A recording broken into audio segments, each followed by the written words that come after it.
Welcome back. Thank you for joining us again this week. Steve McFeeters and I hope to join you every week with Just Saying. This is our weekly webcast where we talk about things that are important to Sikeston and our region. I don't have a purple tie. Absolutely, I do. But I'm alone at Steve next week. Yeah.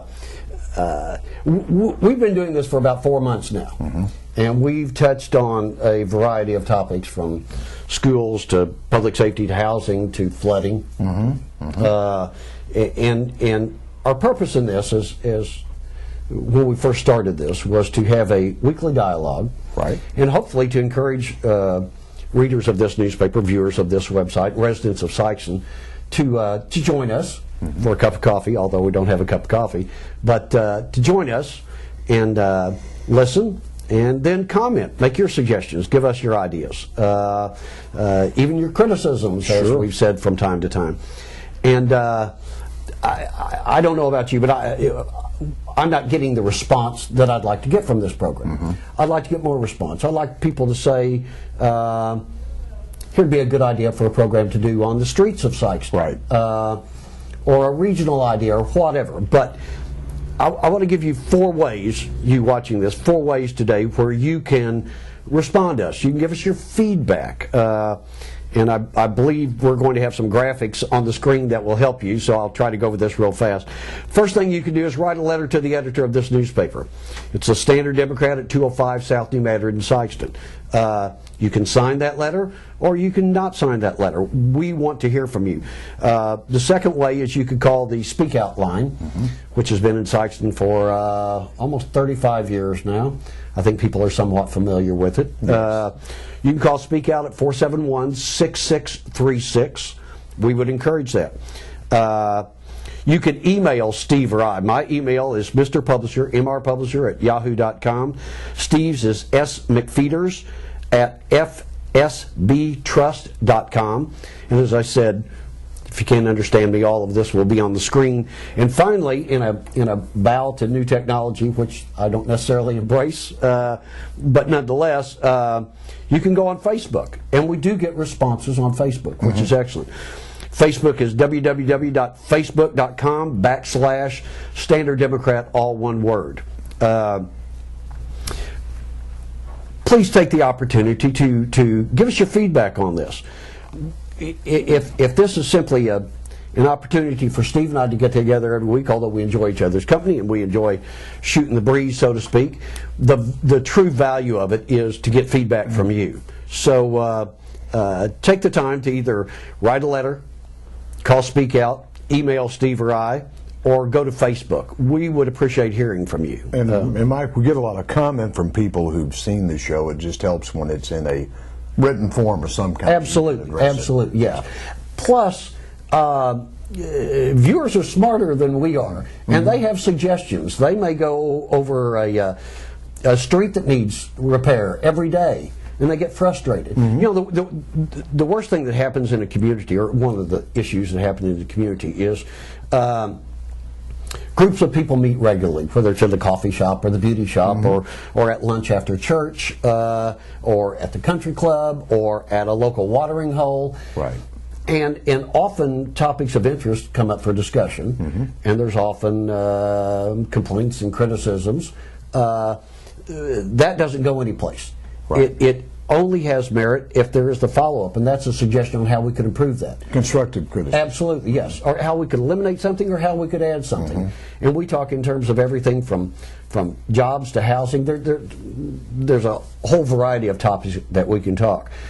The value comes when those people who have those concerns, have those complaints, or have those suggestions, take the time to voice those. So we're giving you 4 opportunities to do just that, and we hope you take advantage of that. Yes, we do, and the intent is try to figure out ways to make the community better. Absolutely. We're all here. We have our homes here. You know, a lot of us raised our kids here, and we want to make the community better. And I think everybody tries to do that, but sometimes you've got to step it up a little bit and try harder. Absolutely. And I think we're at a very serious juncture in our community, so we need to hear some new ideas. We need to look at things in a different way, all for the betterment of the Sikeston area. Absolutely. And, you know, Steve and I have been friends for 30-plus years, and I know how active you have been in the community in every phase of the community. And there's often a small group of individuals, sometimes the faces and names change, but there's often a relatively small group of individuals who make the decisions for a community.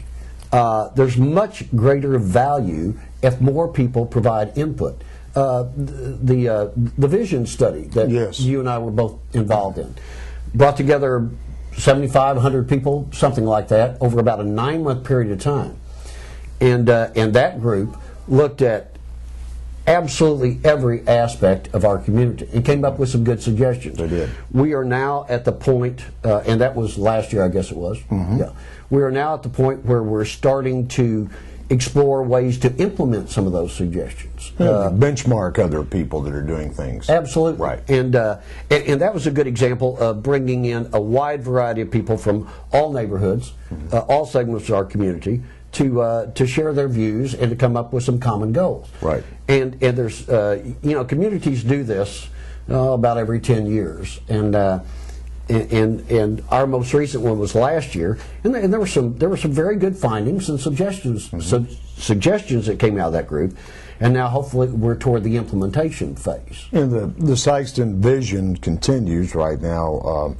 Jeff Posgate, pastor at First Methodist, is chairing that, and he's doing a really good job. He is helping keep things in focus, because when you do one of these exercises, you actually want to have an outcome. Specific outcome, specific action plan, and not just get a report back and stick it on the shelf and gather dust. So I think he is doing a good job of that. And there's a group that's been benchmarking Paragould, Arkansas. And I got to be a part of that. How it started is Paragould is a town that's grown by 18% the last 20 years. A town that was a similar size of Sikeston in 1990. Now, it is a right-to-work state. That's a big factor. But Sue McGowan is the head of the Chamber in Economic Development, and then Mike Gaskell is the mayor. And Brian Self brought this to our attention. Brian's a good young man in our community, good family in our community. Absolutely. They put together a community-wide leadership program where they had representation from all the different decision-making entities in the town. For example, here we have a city council, BMU board, hospital board, school board, Lions, Kiwanis, JCs, Rotary. You go down the list. They were actually able to put together a leadership program of 30 people at a time over the course of several years who came together with some common goals to get some things done. And they've had tremendous success in attracting industry. They have a very defined plan for job training for people coming into work in the community. They have adequate housing, affordable housing for working people, and we've talked about this on the show several times. And they look for opportunities for improvement. They have a brand new theater complex there that's been very successful. So we wanted to start with the leadership program, so there's a group of individuals who went down, some from the council, Jeff Posgate being the chair of the vision committee, and we're actually looking at trying to put a leadership group together now. Excellent.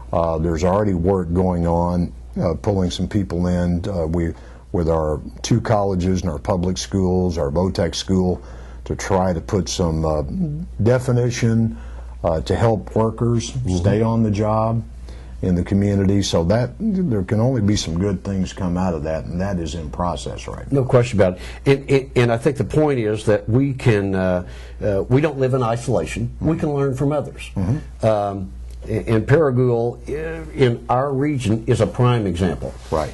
Paragould, like Sikeston, they're close to Jonesboro. 20-plus miles, I believe it is. Yeah, it's not far. Jonesboro is an extremely large, progressive, growing community.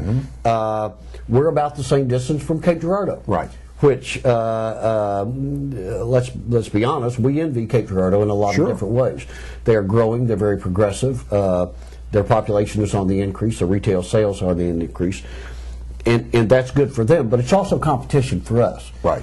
It's competition for Paragould to be that close to Jonesboro, but in that 20-year period that you spoke of, they found the formula to do something right. Well, they're benefiting from each other. There's actually a cooperation going on there. Both communities have their strengths and weaknesses, and Jonesboro's the big town, but Paragould is now almost 25,000 people. Right, right, yes. And they are growing and benefiting from Jonesboro's growth instead of fighting it. Right. And you know, as we've documented over the past 3 or 4 months, obviously, Sikeston's population, and you know, we could spend a dozen programs exploring why, but nonetheless, Sikeston's population has been on a relatively steady decline for the past 20 years, 25 years actually.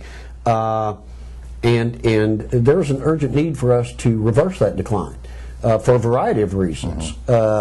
It provides a tax base, obviously so, but we also want a community here that our kids can find opportunities, as we have, and to come back here sometime. The interesting thing about Paragould, with all their successes, if you ask them what was the key to your success, it was the leadership program. They go back to that every time, because what it did was it got all the entities on the same page for 2 or 3 common goals. Now, you can't say we're going to do 15 things, but you can do 2 or 3 things. And that's a point you mentioned several times, and it's an excellent point.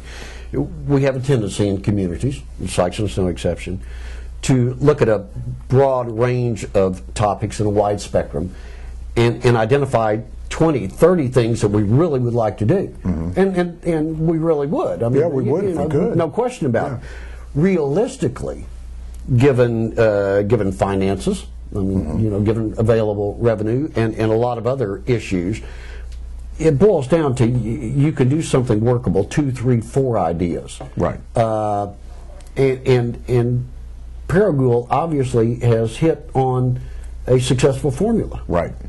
And we actually have, through the Vision Commission coming up soon, a visit from Sue McGowan and Mike Gaskell coming to talk to the Commission about how could we do this here. Right. And I think that's a good start. Oh, I think it's an excellent start. And I think it's important as well, and we've discussed this, and the Vision Commission embraced this, is to bring in people from all areas of the community, all age brackets, a racial mix that's appropriate, educational mix, an employment mix, everything, because, you know, we are all in this boat together. Right.